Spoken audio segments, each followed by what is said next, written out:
Welcome to the chemistry CET class. So last class ಅಲ್ಲಿ chemical equilibrium chapter na CET questions na sort out ಮಾಡ್ತಾ ಇದೀವಿ. So next move on to leftover questions of chemical equilibrium. Yes, 15 questions ತನಕ ಆಗಿತ್ತು. 16th question ನೋಡಿ. The equilibrium, that is phosphorus plus 6 molecules of chlorine react to form a 4 molecule of PCl3 in gaseous state is attained by mixing equal moles of P4 and Cl2 in an evacuated vessels. Then at equilibrium,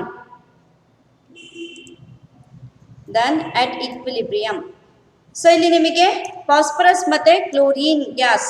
so ಒಂದು phosphorus it is an solid form. So ಅದನ್ನ chlorine gas ಜೊತೆ mix ಮಾಡ್ತಾ ಇದ್ದಾರೆ. It's a reversible reaction. So that phosphorus trichloride ಅನ್ನೋಂಥ ಒಂದು compound formation ಆಗ್ತದೆ ಇನ್ gaseous state. So ಇದು ನಿಮಗೆ ಈಕ್ವಿಲಿಬ್ರಿಯಂ ಅಟ್ಟೈನ್ ಯಾವಾಗ ಆಗ್ತದೆ? ಈಕ್ವಲ್ ಮೋಲ್ಸ್ ಆಫ್ ಫಾಸ್ಫರಸ್ ಮತ್ತೆ ಕ್ಲೋರಿನ್ ನ ಮಿಕ್ಸ್ ಮಾಡಿದಾಗ ಇನ್ ಎವ್ಯಾಕ್ಯುಯೇಟೆಡ್ ಸೊ ಅಲ್ಲಿ ವೆಸಲ್ಸ್ ಅಲ್ಲಿ open vessels then at equilibrium. So equilibrium ಅಲ್ಲಿ ಏನ್ ಕಂಡೀಷನ್ಸ್ ಇರುತ್ತೆ ಅಂತ ಹೇಳಿ ನಿಮ್ಗೆ ಕೇಳಿದ್ದಾರೆ. ಸೊ ಆಪ್ಷನ್ ಎ ನೋಡಿ, chlorine concentration of chlorine is greater when compared to concentration of phosphorus trichloride. Option B. So molar concentration of chlorine is greater than molar concentration of phosphorus. Option C. Molar concentration of P4, that is phosphorus, is greater than molar concentration of chlorine. Option D. Molar concentration of phosphorus trichloride which is greater than molar concentration of P4 anta kelidare. So idike first ge reactant, then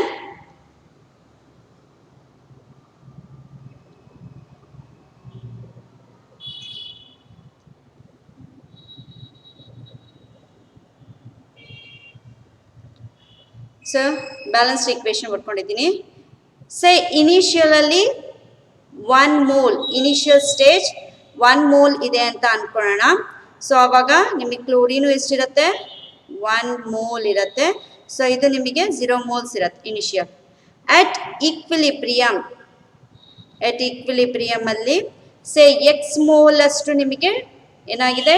disintegrate ಆಗಿದೆ, dissociate ಆಗಿದೆ ಅಥವಾ ನಿಮಗೆ so inspired. So 1 mole, total 1 mole of reactant. So 1 mole of phosphorus and 1 mole of chlorine ಅಲ್ಲಿ ನಿಮಗೆ so ಇಲ್ಲಿ ನಿಮಗೆ X mole ಅಷ್ಟು ನಿಮಗೆ ರಿಯಾಕ್ಷನ್ ಆಗಿ ಅಂದರೆ ಸೊ ಎಕ್ಸ್ ಮೋಲ್ ಅಷ್ಟು ನಿಮಗೆ ಸಬ್ಸ್ಟ್ರಾಕ್ಟ್ ಮಾಡ್ತೀವಿ, ಅಷ್ಟು ನಿಮಗೆ ಪ್ರಾಡಕ್ಟ್ ಫಾರ್ಮೇಷನ್ ಆಗ್ತಾ ಇದೆ ಅಂತೇಳಿ ಅನ್ಕೊಂಡ್ರೆ, ಸೊ ಎಕ್ಸ್ ಅಷ್ಟು ನಿಮಗೆ ಡಿಗ್ರಿ ಆಫ್ ಡಿಸೋಸಿಯೇಷನ್ ಆಗ್ತಾ ಇದೆ ಅಂತ ಅನ್ಕೊಂಡ್ರೆ, ಸೊ ಅಟ್ ಈಕ್ವಿಲಿಬ್ರಿಯಂ ಏನಾಗುತ್ತೆ? 1 ಮೈನಸ್ ಎಕ್ಸ್, ಯಾಕಂದ್ರೆ ಏನು ಇಲ್ಲ ಅಂದ್ರೆ ಇಲ್ಲಿ 1 ಮೋಲ್ ಅಂತ, ಸೊ ಹಾಗಾಗಿ 1 ಮೈನಸ್ ಎಕ್ಸ್ ಅಂತ ತಗೊಳ್ತೀವಿ. ಇಲ್ಲಿ ಎಷ್ಟಾಗತ್ತೆ?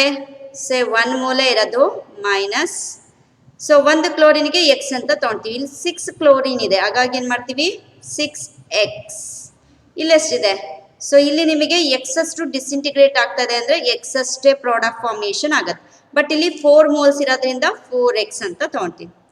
ಈಗ ನೋಡಿ 1 ಮೈನಸ್ ಎಕ್ಸ್ ಅಂತ ಅಂದರೆ 1 ಮೋಲಲ್ಲಿ ಎಕ್ಸ್ ಟೈಮ್ ಅಷ್ಟು ಡಿಸ್ಇಂಟಿಗ್ರೇಷನ್ ಆಗಿದೆ. ಅದೇ 1 ಮೈನಸ್ 6s ಅಂತ ಅಂದರೆ 1 ಮೋಲಲ್ಲಿ 6 ಟೈಮ್ಸ್ ದ ಎಕ್ಸ್ ಅಷ್ಟು ಡಿಸ್ಇಂಟಿಗ್ರೇಷನ್ ಆಗಿದೆ. So from this we can conclude that a molar concentration of phosphorus is greater than molar concentration of chlorine. So option C is the right answer. So ಈ ರೀತಿ initial concentration ಎಷ್ಟಿತ್ತು ಅಂತ assumption ಮಾಡಿಕೊಂಡು final concentration ಇಷ್ಟಿದೆ ಅಂತ ಹೇಳಿ ನಾವು so let it be ಅಂತ ತಗೊಂಡ್ರೆ ಅಲ್ಲಿ ನಮಗೆ ಆನ್ಸರ್ ಸಿಗುತ್ತೆ. ಸೊ ಹಾಗಾಗಿ phosphorus molar concentration of phosphorus will be more when compared to molar concentration of chlorine. Next question. Consider the reaction. 2 moles of sulfur dioxide in gaseous state reacts with 1 mole of oxygen in gaseous state to form a 2 moles of sulfur trioxide in gaseous state plus 46 kilocalorie ಅಷ್ಟು energy liberate ಆಗ್ತದೆ.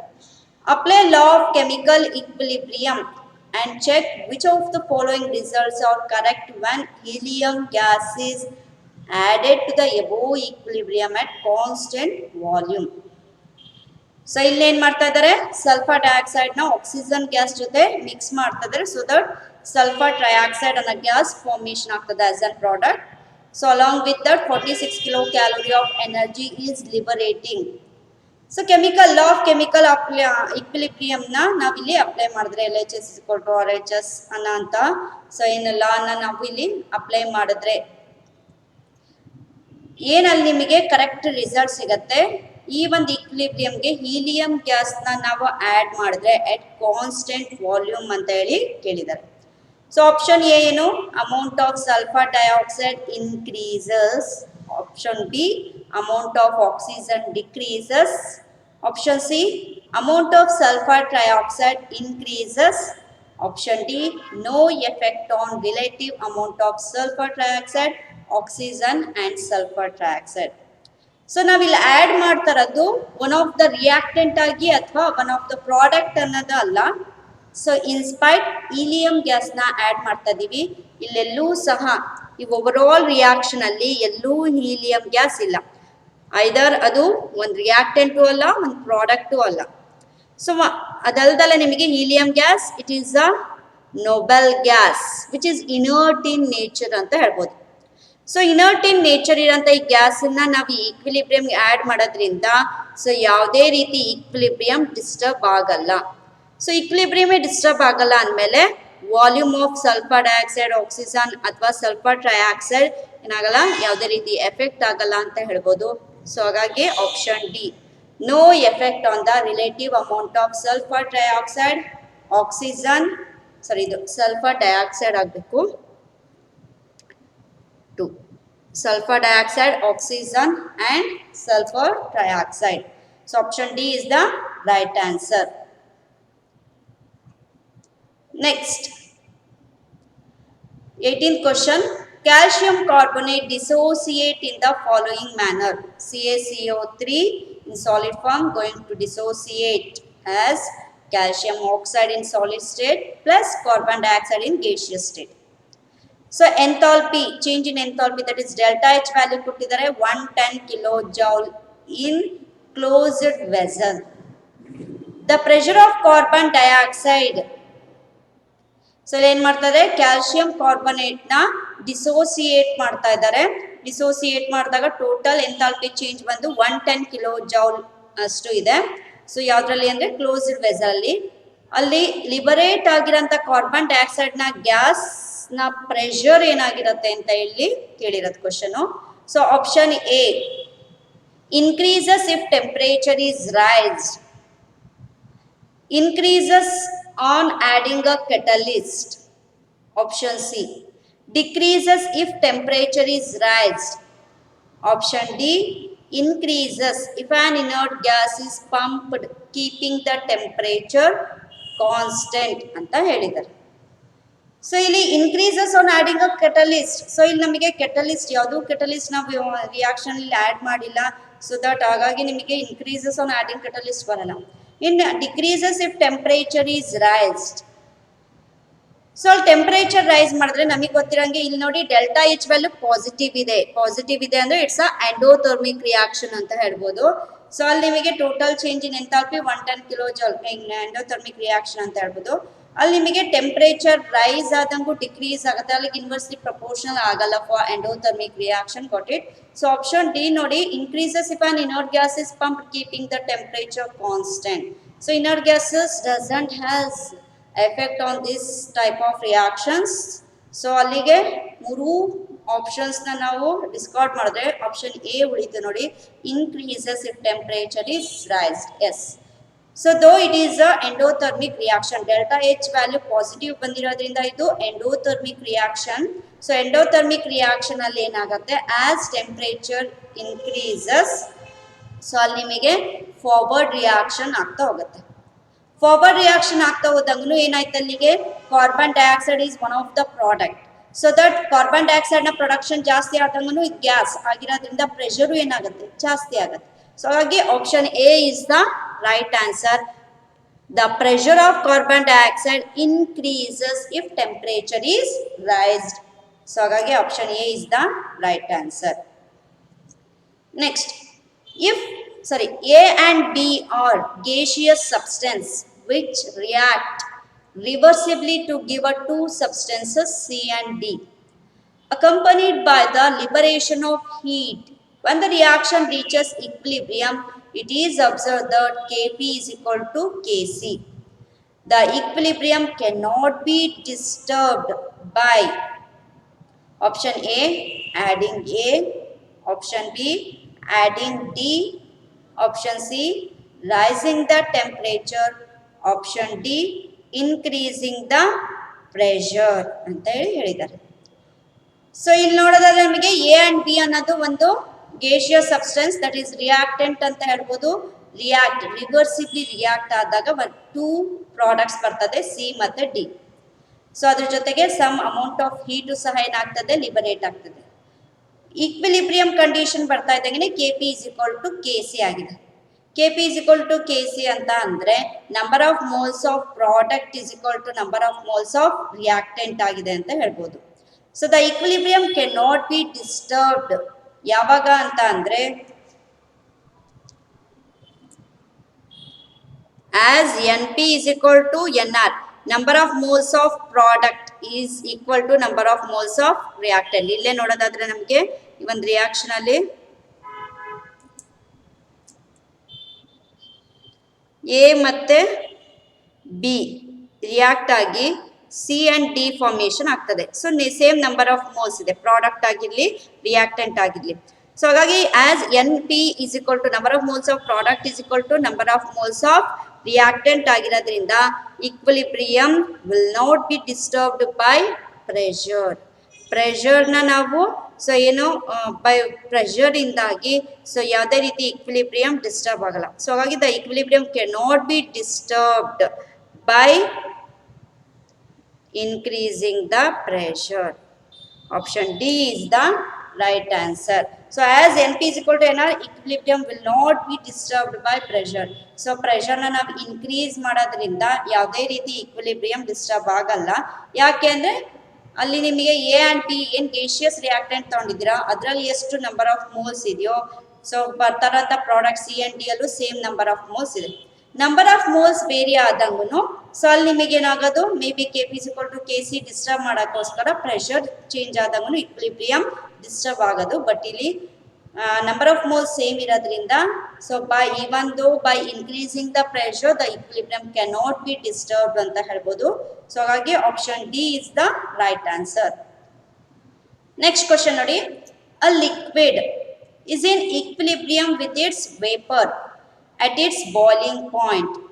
A liquid is in equilibrium with its vapor at its boiling point. On the average, the molecules in two phases have equal, option A, intermolecular forces, option B, potential energy, option C, kinetic energy, option D, both kinetic energy and potential energy. So ಇಲ್ಲಿ ಏನು ಮಾಡ್ತಾ ಇದ್ದಾರೆ, liquid ಅನ್ನ ಮತ್ತೆ ಅದ್ರ boiling point ಏನಿದೆ ಒಂದು particular liquid ನ ಬಾಯ್ಲಿಂಗ್ ಪಾಯಿಂಟ್ ಅಲ್ಲಿ ಲಿಕ್ವಿಡ್ ಮತ್ತೆ ವೇಪರ್ ಎರಡೂ ಸಹ ಈಕ್ವಿಲಿಬ್ರಿಯಂ ಕಂಡೀಷನ್ ಇದೆ. So at a particular boiling point, it's boiling point ಅಂದ್ರೆ ಸೇಮ್ ಟೆಂಪರೇಚರ್ ಅಂತ ಹೇಳ್ಬೋದು. ಸೇಮ್ ಟೆಂಪರೇಚರ್ ಅಲ್ಲಿ liquid and vapour are in equilibrium with each other.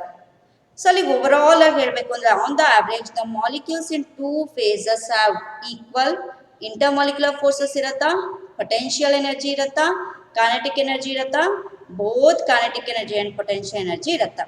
Intermolecular forces equal ಇರಕ್ಕೆ ಸಾಧ್ಯ ಇಲ್ಲ. ಯಾಕೆ? Because it is a liquid, ಇಲ್ಲಿ ವೇಪರ್. ಸೊ ಫೇಸಸ್ ಚೇಂಜ್ ಆಗಿರೋ ಲಿಕ್ವಿಡ್ ಫೇಸ್ ವೇಪರ್ ಫೇಸ್ ಅಂದ್ರೆ ಇಂಟರ್ಮಾಲಿಕ್ಯುಲರ್ ಫೋರ್ಸಸ್ ಚೇಂಜ್ ಇರುತ್ತೆ. ಪೊಟೆನ್ಷಿಯಲ್ ಎನರ್ಜಿ ಅಂತಂದ್ರೆ stored energy. So stored energy ಅಂದ್ರೆ molecules at its resting position ಅಂತ ಹೇಳ್ಬೋದು. ಬಟ್ ನಮಗೆ ಗೊತ್ತಿದೆ ಲಿಕ್ವಿಡ್ ಅಲ್ಲೂ ಮಾಲಿಕ್ಯೂಲ್ಸ್ ಮೂವ್ ಆಗ್ತಾ ಇರುತ್ತೆ, ವೇಪರ್ ಅಲ್ಲೂ ಮೂವ್ ಆಗ್ತಾ ಇರುತ್ತೆ. ಸೊ ಹಾಗಾಗಿ ಆಪ್ಷನ್ ಬಿನೂ ಅಲ್ಲ. ಇನ್ನು ಆಪ್ಷನ್ ಸಿ ಬಂದ್ರೆ kinetic energy. As we are maintaining same temperature, boiling point ಅಂತ ಅವರೇ ಕೊಟ್ಟಿದ್ದಾರೆ. ಬಾಯ್ಲಿಂಗ್ ಪಾಯಿಂಟ್ ಅಂದ್ರೆ ಸೇಮ್ ಟೆಂಪರೇಚರ್ ಇರುತ್ತೆ. ಸೇಮ್ ಟೆಂಪರೇಚರ್ ಇದ್ದಾಗ ಕೈನೆಟಿಕ್ ಎನರ್ಜಿನೂ ಸೇಮ್ ಇರುತ್ತೆ ಅಂತ ಹೇಳ್ಬೋದು. Because kinetic energy is directly proportional to temperature. ಎಲ್ಲಿ ಓದಿದ್ರಿ ಅಂದರೆ states of matter chapter kinetic molecular ಥಿಯರಿಯಲ್ಲಿ ಓದಿದ್ರಿ. So as temperature increases, kinetic energy also increases. As temperature decreases, kinetic energy also decreases. But ಇಲ್ಲಿ ನಿಮಗೆ ಏನಾಗುತ್ತೆ, so temperature same ಇರೋದ್ರಿಂದ molecules in two phases have equal kinetic energy. So ಹಾಗಾಗಿ option C is the right answer. Next, which of the following statement is incorrect? ಯಾವ ಒಂದು statement ಇಲ್ಲಿ incorrect ಅಂತ ಕೇಳಿದ್ದಾರೆ. Option A, the degree of ionisation of weak electrolyte increases with dilution. Option B, strong electrolytes are ionised completely at all concentration. Option C, addition of ammonium chloride to ammonium hydroxide increases the ionization of the latter. Option D, increases of temperature increases the ionization. ಯಾವುದು ತಪ್ಪು ಅಂತ ಹೇಳಿ ಕೇಳಿದ್ದಾರೆ. So ಇಲ್ಲಿ ನಿಮಗೆ ionisation of a weak electrolyte so increase ಆಗ್ತಾ ಹೋಗುತ್ತೆ, degree of ionisation increase ಆಗುತ್ತೆ ವಿತ್ ಡೈಲ್ಯೂಷನ್. ಎಸ್, ಡೈಲ್ಯೂಷನ್ ಮಾಡ್ತಾ ಹೋದಂಗೂ ಅವ್ರ ವಾಲ್ಯೂಮ್ ಅಲ್ಲಿ ನಿಮಗೆ ಸೊ ಆ ವೀಕ್ ಎಲೆಕ್ಟ್ರೋಲೈಟ್ ನ ಅಯನೈಸೇಷನ್ ಏನಾಗುತ್ತೆ, ಇನ್ಕ್ರೀಸ್ ಆಗುತ್ತೆ. ಅದು ಕರೆಕ್ಟು. ಸ್ಟ್ರಾಂಗ್ ಎಲೆಕ್ಟ್ರೋಲೈಟ್ ನಮಗೆ ಗೊತ್ತಿದೆ, ಸ್ಟ್ರಾಂಗ್ ಎಲೆಕ್ಟ್ರೋಲೈಟ್ ಅಂದ್ರೆ ಏನು, ಕಂಪ್ಲೀಟ್ಲಿ ಡಿಸೋಸಿಯೇಟ್ ಆಗುತ್ತೆ. ಸೊ ಹಾಗಾಗಿ ionized completely at all concentration, right answer. In option C ನೋಡೋದಾದ್ರೆ addition of ammonium chloride to ammonium hydroxide increases the ionization of later. ಇದು ರಾಂಗ್ ಸ್ಟೇಟ್ಮೆಂಟ್. ಯಾಕೆ ಅಂದ್ರೆ ನಾವು ಅಮೋನಿಯಂ ಹೈಡ್ರಾಕ್ಸೈಡ್ಗೆ ಅಮೋನಿಯಂ ಕ್ಲೋರೈಡ್ ನ ಆಡ್ ಮಾಡ್ತಾ ಇದೀವಿ. ಇಲ್ಲಿ ಅಮೋನಿಯಂ, ಇಲ್ಲೂ ಅಮೋನಿಯಂ ಇದೆ, ಇಲ್ಲೂ ಅಮೋನಿಯಂ ಇದೆ, ಕಾಮನ್ ಅಯಾನ್ಸ್ ಇದೆ. Due to common ion effect, so ಇಲ್ಲೇನಾಗಿದೆ, due to common ion effect, so decreases the ionization of NH4OH. Increase ಆಗಲ್ಲ, ಇನ್ಸ್ಪೈಟ್ ಡಿಕ್ರೀಸ್ ಆಗತ್ತೆ ಅಂತ ಹೇಳ್ಬೋದು. ಸೊ ಕಾಮನ್ ಅಯಾನ್ NH4+ ಅನ್ನ ಕಾಮನ್ ಅಯಾನ್ಸ್ನ ನಾವು ಆ್ಯಡ್ ಮಾಡೋದ್ರಿಂದ NH4OH ನ ಅಯೋನೈಸೇಷನ್ ಆ್ಯಕ್ಚುಲಿ ಡಿಕ್ರೀಸ್ ಆಗತ್ತೆ. ಸೊ ಹಾಗಾಗಿ ಅಲ್ಲಿ ಬ್ಯಾಕ್ವರ್ಡ್ ರಿಯಾಕ್ಷನ್ ಆಗೋ ಚಾನ್ಸಸ್ ಇರುತ್ತೆ, ಡಿಕ್ರೀಸಸ್ ಅಂತ ಹೇಳ್ಬೋದು. ಹಾಗಾಗಿ ಇಲ್ಲಿ ಇನ್ಕ್ರೀಸಸ್ ಕೊಟ್ಟಿರೋದ್ರಿಂದ ಇದು ರಾಂಗ್ ಸ್ಟೇಟ್ಮೆಂಟ್. ಹಾಗಾಗಿ correct answer option C is the right answer. Next, which one of the following is the strongest acid? Option A, ClO3OH. Option C, ClO2OH. Option C, SOOH twice. Option D, SO2OH twice. ಒಂದು ಇನ್ನೊಂದು ಏನಂತ ಹೇಳ್ತೀವಿ ಅಂದರೆ ಈಸಿಯಾಗಿ H+ ಅನ್ನ ಯಾವುದು so donate ಮಾಡುತ್ತೆ ಅದು ಸ್ಟ್ರಾಂಗ್ ಆಸಿಡ್ ಅಂತ ಹೇಳ್ತೀವಿ. ಸೊ ಮತ್ತೆ as number of donating protons increases strong acids ಅಂತ ಹೇಳ್ತೀವಿ. ಸೊ ಇಲ್ಲಿ ನಿಮಗೆ ಫಸ್ಟ್ ಒನ್ ಏನಿದೆ, HClO4. HClO4 ಏನಿದೆ, it is the strongest acid. ಯಾಕೆ ಅಂದರೆ ಸೊ ಕ್ಲೋರಿನಿಗೆ 4 ಆಕ್ಸಿಜನ್ ಅಟ್ಯಾಚ್ ಆಗಿದೆ, ಹೈಡ್ರೋಜನ್ ಇದೆ ಇಲ್ಲಿ. ಸೊ ಆಕ್ಸಿಜನ್ ಮತ್ತು ಕ್ಲೋರಿನ್ ಎಲೆಕ್ಟ್ರೋನೆಗೆಟಿವ್ ಆಗಿರೋದ್ರಿಂದ ಸೊ ಈ ಬಾಂಡ್ ಏನು ಹೈಡ್ರೋಜನ್ ಮತ್ತು ಕ್ಲೋರಿನ್ ಮಧ್ಯೆ ಬಾಂಡ್ ಇರೋಂಥ ಬಾಂಡೆಡ್ ಪೇರ್ ಆಫ್ ಎಲೆಕ್ಟ್ರಾನ್ಸ್ನ ಇದು ಅಬ್ಸ್ಟ್ರಾಕ್ಟ್ ಮಾಡ್ಕೊಳುತ್ತೆ. ಅವಾಗ ಈ ಬಾಂಡ್ ಬ್ರೇಕ್ ಆಗುತ್ತೆ, ಈಸಿಯಾಗಿ H+ ನ ಸೊ ರಿಲೀಸ್ ಆಗುತ್ತೆ, ಈಸಿಯಾಗಿ H+ ನ ಡೊನೇಟ್ ಮಾಡುತ್ತೆ. ಸೊ ಆ ಪರ್ಪಸ್ ಇಂದ option A is the right answer, HClO4-. The conjugate acid of NH2- is. So NH2- ನ ಕಾಂಜುಗೇಟ್ ಆಸಿಡ್ ಯಾವುದು ಅಂತ ಕೇಳಿದ್ದಾರೆ. ಆಸಿಡ್ ಅಂದ್ರೆ ಏನು, ಒಂದು ಪ್ರೋಟಾನ್ ಜಾಸ್ತಿ ಇರಬೇಕು ಸೊ ದಟ್ ಆ ಪ್ರೋಟಾನ್ನ ಡೊನೇಟ್ ಮಾಡಂಗೆ ಇರಬೇಕು. NH2- ಇದೆ. ಸೊ NH2- ಆಪ್ಷನ್ ಏನು ನೋಡಿ, NH4+. ಸೊ NH4+ ಅಂದರೆ 2 ಹೈಡ್ರೋಜನ್ ಆ್ಯಡ್ ಆಗಿರೋದು. Option B NH3. Option C N2NH4. Option D NH2OH-. ಇದಾಗಲ್ಲ ಬೇಸ್ ಆಗತ್ತಿದೆ. ಸೊ ಇಲ್ಲಿ ನಿಮಗೆ NH2- ಸೊ ಒಂದು H+ ಅಯಾನ್ನ ಆ್ಯಡ್ ಮಾಡಿದಾಗ NH3 ಬರುತ್ತೆ. So this is the conjugate acid of NH2-. Conjugate acid ಅಂದ್ರೆ ಏನಿಲ್ಲ, ಅದೇನು ನಿಮಗೆ ಒಂದು ಕಾಂಪೌಂಡ್ ಕೊಟ್ಟಿರ್ತಾರೆ ಅದಕ್ಕಿಂತ ಒಂದು ಪ್ರೋಟಾನ್ ಜಾಸ್ತಿ ಇರೋಂಥದ್ದೇ ಕಾಂಜುಗೇಟ್ ಆಸಿಡ್ ಆಗಿರುತ್ತೆ. ಸೊ NH2- ಒಂದು ಪ್ರೋಟಾನ್ ಜಾಸ್ತಿ ಅಂದರೆ NH3. ಸೊ ಆಗ option B is the right answer. Next, which of the following can act both as Bronsted acid and a Bronsted base? So ಇಲ್ಲಿ ನಿಮಗೆ ಬ್ರಾನ್ಸ್ಟೆಡ್ ಆಸಿಡ್ ಆಗು work ಆಗಬೇಕು, ಬ್ರಾನ್ಸ್ಟೆಡ್ base ಆಗು ವರ್ಕ್ ಆಗೋಂಥದ್ದು ಯಾವುದು ಅಂತ ಕೇಳಿದ್ದಾರೆ. ಬ್ರಾನ್ಸ್ಟೆಡ್ ಆಸಿಡ್ ಮತ್ತೆ ಬ್ರಾನ್ಸ್ಟೆಡ್ ಬೇಸ್ ಅಂತ ಅಂದ್ರೆ ಅದೇ ನಿಮಗೆ ಇಲ್ಲಿ H+ ಅಯಾನ್ನ ಡೊನೇಟ್ ಮಾಡಂಗೂ ಇರಬೇಕು, H+ ಅಯಾನ್ನ ಅಕ್ಸೆಪ್ಟ್ ಮಾಡಂಗೂ ಇರಬೇಕು. HCl H+Cl- ಆಗುತ್ತೆ. ಸೊ ಮತ್ತೆ Cl- ನಿಮಗೆ ಸ್ಟ್ರಾಂಗ್ ಬ್ರಾನ್ಸ್ಟೆಡ್ ಆಸಿಡ್ ಬೇಸ್ ಆಗೋದು ವರ್ಕ್ ಆಗಲ್ಲ, H+ ಅನ್ನ ಡೊನೇಟ್ ಮಾಡೋದ್ರಿಂದ ಆಸಿಡ್ ಅಂತ ಹೇಳ್ಬೋದು. ಇನ್ನು H3PO4 ಸೊ ಆಸ್ H+ ಅನ್ ಜಾಸ್ತಿ ಇರೋದ್ರಿಂದ ಸೊ ಅದು ನಿಮಗೆ ಏನಾಗುತ್ತೆ ಡೊನೇಟ್ ಮಾಡುತ್ತೆ, ಬಟ್ ಮತ್ತೆ ಅಕ್ಸೆಪ್ಟ್ ಮಾಡ್ಕೊಳೋ ಕೆಪಾಸಿಟಿ ಇರಲ್ಲ ಅಂತ ಹೇಳ್ಬೋದು. ಬಟ್ HCO3- ಇದೆಯಲ್ಲ, ಈ HCO3- ಸೊ ಇದು ಒಂದು H+ ಅಯಾನ್ನ ಇದು ಸೊ ಲಾಸ್ ಮಾಡ್ಕೊಂತು ಅಂತ ಅಂದ್ರೆ ಏನಾಗುತ್ತೆ CO3- ಕಾರ್ಬೋನೇಟ್. ಸೊ ಅದೇ HCO3- ಒಂದು H+ ಅಯಾನ್ನ ಸೊ ಇದರಿಂದ ನಾನಿಲ್ಲಿ ಸಬ್ಸ್ಟ್ರಾಕ್ಟ್ ಮಾಡ್ತಾ ಇರೋದು ಮೈನಸ್ ಇದು. ಸೊ ಅದೇ HCO3- ನಾನು H+ಗೆ ಆ್ಯಡ್ ಮಾಡಿದ್ರೆ ಏನಾಯ್ತು H2CO3 ಆಗುತ್ತೆ. ಸೊ ಹಾಗಾಗಿ ಇಲ್ಲಿ ನಿಮಗೆ ಈವನ್ ಬ್ರಾನ್ಸ್ಟೆಡ್ ಆಸಿಡ್ ಆಗು ವರ್ಕ್ ಆಗುತ್ತೆ, ಬ್ರಾನ್ಸ್ಟೆಡ್ ಬೇಸ್ ಆಗು ವರ್ಕ್ ಆಗುತ್ತೆ ಅಂತ ಹೇಳ್ಬೋದು.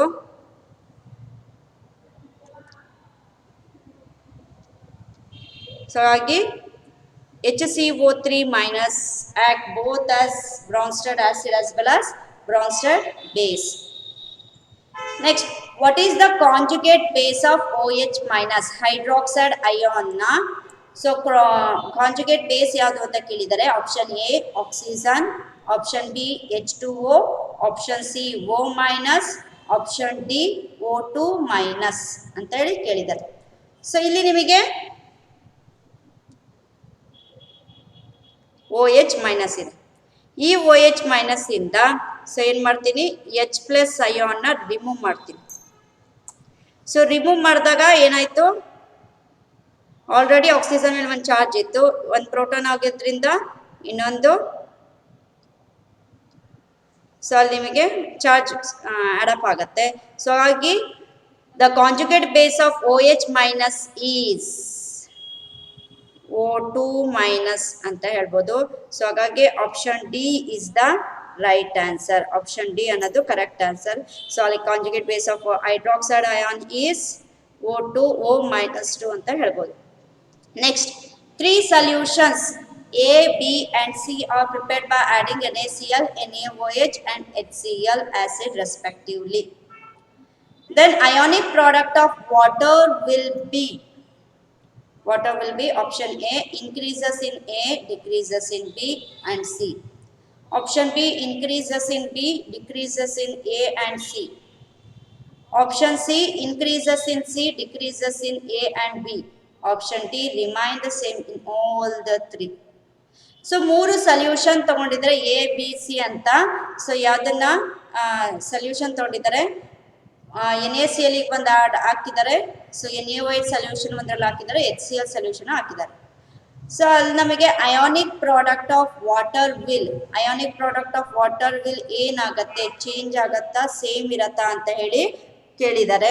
ಸೊ ಇಲ್ಲಿ ನಿಮಗೆ ಒಂದು ನೆನ್ಪಿಟ್ಕೊಳ್ರಿ, ಜನರಲ್ ಥಾಟ್ ಏನು ಅಂದರೆ the ionic product of any solution will be so same at constant temperature ಅಂತ ಹೇಳ್ಬೋದು. ಸೊ ಅಲ್ಲಿ ವಾಟರ್ ಅಂತ ಕೇಳಿದರೆ ಅಲ್ಲಿ ನಿಮಗೆ ಸೇಮ್ ಆ ಟೆಂಪ್ರೇಚರ್ನ ಮೇಂಟೈನ್ ಮಾಡ್ತಾ ಇರ್ತಾರೆ. ಸೊ ಹಾಗಾಗಿ option D is the right answer, remain the same in all the 3. Ionic product of water is constant at constant temperature in any solution. So ಹಾಗಾಗಿ ಅಲ್ಲಿ ನಿಮ್ಗೆ ಏನಾಗಿರುತ್ತೆ, remain the same in all the solution.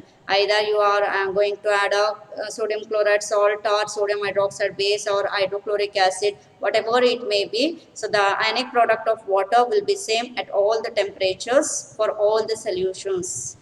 So next, the dissociation constant of a weak monobasic acid Ka is 1 × 10⁻⁻⁵. Ka value ಕೊಟ್ಟಿದ್ದಾರೆ. The pH of 0.1 molar of that acid would be, pH ಕೊಟ್ಟಿದ್ದಾರೆ, Ka value ಕೊಟ್ಟಿದ್ದಾರೆ, concentration ಕೊಟ್ಟಿದ್ದಾರೆ 0.1 molar ಅಂತ ಹೇಳಿ concentration ಕೊಟ್ಟಿದ್ದಾರೆ. Then Ka value ಕೊಟ್ಟಿದ್ದಾರೆ, From this you are going to find out pH value.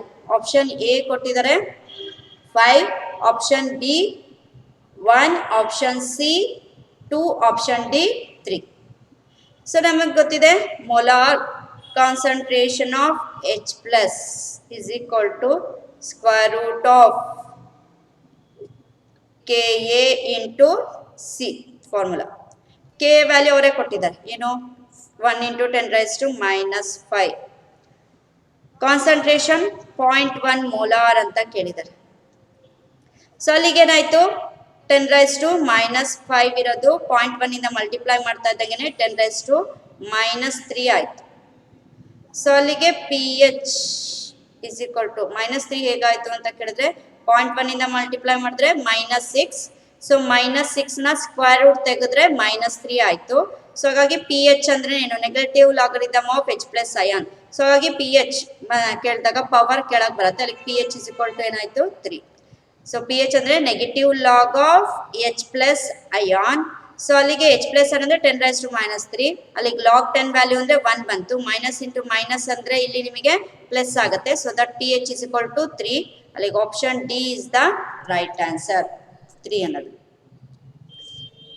Next, a universal indicator. Universal indicator ಅಂದ್ರೆ ನೀವು ಲ್ಯಾಬಲ್ಲೆಲ್ಲ ಮಾಡಿರ್ತೀರಾ. So ಅಲ್ಲಿ ನಿಮಗೆ ಗ್ರೀನ್ ಕಲರ್ ಸೊಲ್ಯೂಷನ್ಸ್ ಏನಿದೆ ಅದು ಯೂನಿವರ್ಸಲ್ ಇಂಡಿಕೇಟರ್ ಅಂದ್ರೆ. ಸೊ ಅಲ್ಲಿ ನಿಮಗೆ ಮೆನಿ ಡಿಫ್ರೆಂಟ್ ಇಂಡಿಕೇಟರ್ಸ್ನ ಮಿಕ್ಸಪ್ ಮಾಡಿ ನಿಮಗೆ ಒಂದು ಯೂನಿವರ್ಸಲ್ ಇಂಡಿಕೇಟರ್ನ ಸೊ ಪ್ರಿಪೇರ್ ಮಾಡಿರ್ತಾರೆ, ಅದನ್ನ ಅದ್ರ ಬಗ್ಗೆ ಕೇಳಿದ್ದಾರೆ ಇಲ್ಲಿ. Option A can be used in all acid based titration. Option B is a mixture of several indicators. Option C is useful in titration of a weak acid against weak base. Option D has a limited pH range like any other indicator. So all acid base titration use ಮಾಡಂಗಿದ್ರೆ ನಮಗೆ ಬೇರೆ ಬೇರೆ indicators ಬೇಡಿತ್ತು. So even ಮತ್ತೆ titration of weak acid against weak base ಹೋದು ಆಗಲ್ಲ, limited pH range ಇರತ್ತೆ, ಬೇರೆ ಇಂಡಿಕೇಟರ್ ಆಗಿ ಅನ್ನೋದು ಅಲ್ಲ. ಸೊ ಹಾಗಾಗಿ option B is a mixture of several indicators. ಅವಾಗಲೇ ಹೇಳ್ದಂಗೆ ಮೆನಿ ಡಿಫ್ರೆಂಟ್ ಇಂಡಿಕೇಟರ್ಸ್ ಸೇರಿ ಒಂದು ಯೂನಿವರ್ಸಲ್ ಇಂಡಿಕೇಟರ್ ಆಗಿದೆ. ಸೊ ಹಾಗಾಗಿ option B is the right answer. Next ನೋಡಿ, the solubility of a calomel in water at 25 degrees Celsius is S moles per liter. Its solubility product is option A 4s cube, option B 12s cube, option C 108 s to the power of 5, option D s square. So ಅಲ್ಲಿ option A ಅಲ್ಲಿ ನಿಮಗೆ ಕ್ಯಾಲಮಲ್ ಅಂದ್ರೆ ಏನು ಅಂತ ಗೊತ್ತಿರಬೇಕು. So Mercury chloride HgCl2 ನ ಕ್ಯಾಲಮಲ್ ಅಂತ ಅಂತಾರೆ. ಸೊ ಇದು ನಿಮಗೆ ಡಿಸೋಸಿಯೇಟ್ ಆಯ್ತು ಅಂದರೆ Hg2 ಪ್ಲಸ್ 2Cl ಮೈನಸ್ ಅಂತ ಆಗುತ್ತೆ. ಸೊ 25 ಡಿಗ್ರಿಯಲ್ಲಿ ನಿಮಗೆ ಏನಾಗುತ್ತೆ, ಸಾಲ್ಯುಬಿಲಿಟಿ ಕೊಟ್ಟಿದ್ದಾರೆ, ಎಸ್ ಮೋಲ್ಸ್ ಪರ್ ಲೀಟರ್ ಇದೆ. ಇಟ್ ಸಾಲ್ಯುಬಿಲಿಟಿ ಪ್ರಾಡಕ್ಟ್ ಏನು ಅಂತ ಕೇಳಿದರೆ ಅಲ್ಲಿಗೆ KSP ಸಾಲ್ಯುಬಿಲಿಟಿ ಪ್ರಾಡಕ್ಟ್ ಅಂದರೆ KSP ಇಸ್ ಈಕ್ವಲ್ ಟು ಪ್ರಾಡಕ್ಟ್ನ ನಾವು ಸಾಲ್ಯುಬಿಲಿಟಿ ತಗೊಳ್ತೀವಿ. ಸೊ ಪ್ರಾಡಕ್ಟ್ನ ಎಸ್ ಅಂತ ಅವರೇ ಕೊಟ್ಟಿದ್ದಾರೆ, ಇಲ್ಲಿ 1 ಇರೋದ್ರಿಂದ 1s. ಸೊ ಇಲ್ಲಿ ನಿಮಗೆ ಪ್ಲಸ್ ಅನ್ನೋದನ್ನ ಸಾಲ್ಯುಬಿಲಿಟಿ ಪ್ರಾಡಕ್ಟ್ ಆಗಿರೋದ್ರಿಂದ ಇಂಟು ಮಾಡ್ಕೊತೀವಿ. ಸೊ ಇಲ್ಲಿ 2 ಮೋಲ್ಸ್ ಇರೋದ್ರಿಂದ 2s ಟು ದ ಪವರ್ 2, ಯಾಕೆ ಅನ್ನೋದು ಗೊತ್ತಿದೆ. ಸೊ ಒಂದು ಏನು ನಿಮಗೆ ಒಂದಿದ್ರೆ ಎಸ್ ಟು ದ ಪವರ್ 1 ಆಯಿತು. ಇಲ್ಲಿ 2 ಮೋಲ್ಸ್ ಅಂತ ಇದ್ದಾಗ ನಿಮಗೆ 2s ಟು ದ ಪವರ್ ಇಲ್ಲಿ ಏನು ನಂಬರ್ ಇರುತ್ತೆ ಅದೇ ನಿಮಗೆ ಓಲ್ ಟು ದ ಪವರ್ ಬರ್ತಾ ಹೋಗುತ್ತೆ. ಸೊ ಹಾಗಾಗಿ 2s ಓಲ್ ಸ್ಕ್ವೇರ್ ಮಾಡಿದ್ರೆ ಎಷ್ಟಾಯಿತು, 4s ಸ್ಕ್ವಯರ್ ಇದೆ. ಇಲ್ಲಿ ಮತ್ತೆ ಎಸ್ ಇದೆ, S to the power of 1 ಇದೆ ಅಂತ ಅರ್ಥ. ಸೊ ಅಲ್ಲಿಗೆ ಇವೆರಡು ಆ್ಯಡ್ ಆದರೆ ಏನಾಯಿತು, 4s to the power of 3. So ಹಾಗಾಗಿ option A is the right answer. The pH of blood doesn't appreciably change by a small addition of acid or a base because blood so ಏನಾಗಿರುತ್ತೆ contains serum protein which acts as a buffer.